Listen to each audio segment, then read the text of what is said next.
So when you grow up in a narcissistic family system, typically you either have a codependent parent or a narcissistic parent, or both. You'll have a codependent parent and a narcissistic parent.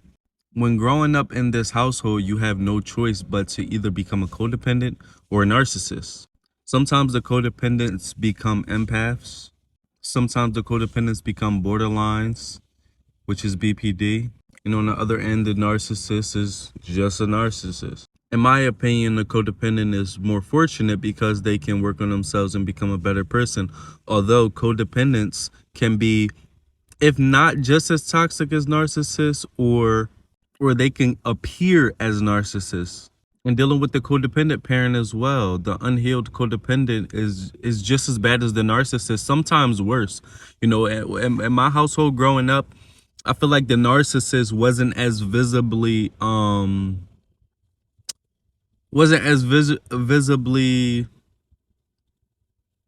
projecting pain in a sense. There was more sneaky and covert with it, and the codependent within my life, my codependent parent, was more physically damaging. And it was almost like my narcissist parent had the leash on my codependent parent, and it would make them react. It would make them do crazy stuff.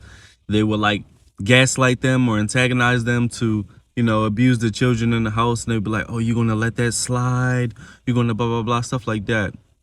And that's why so much confusion on the outside, because you have these big families. It looks like a big family of just dysfunction. And people from the outside don't realize, okay, a lot of people think the narcissist is the smartest one because they have a facade up. Some people think that the borderline is crazy within that dysfunctional family. A lot of people feel like the empath, if there's an empath in that family, there's no way you're the healthiest version, because the family is probably going to scapegoat them and project onto them.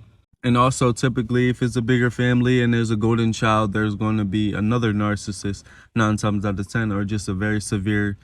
The golden child is the other, you know, person that's on the leash besides the codependent parent. You know what I'm saying?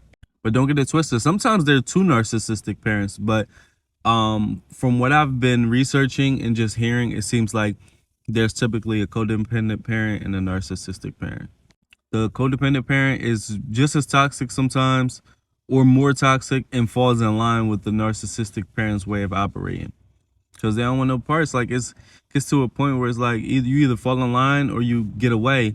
And most of the time they try to keep the family together. So when there's no family, there's really no love. It's just a bunch of manipulation and gaslighting. But yeah.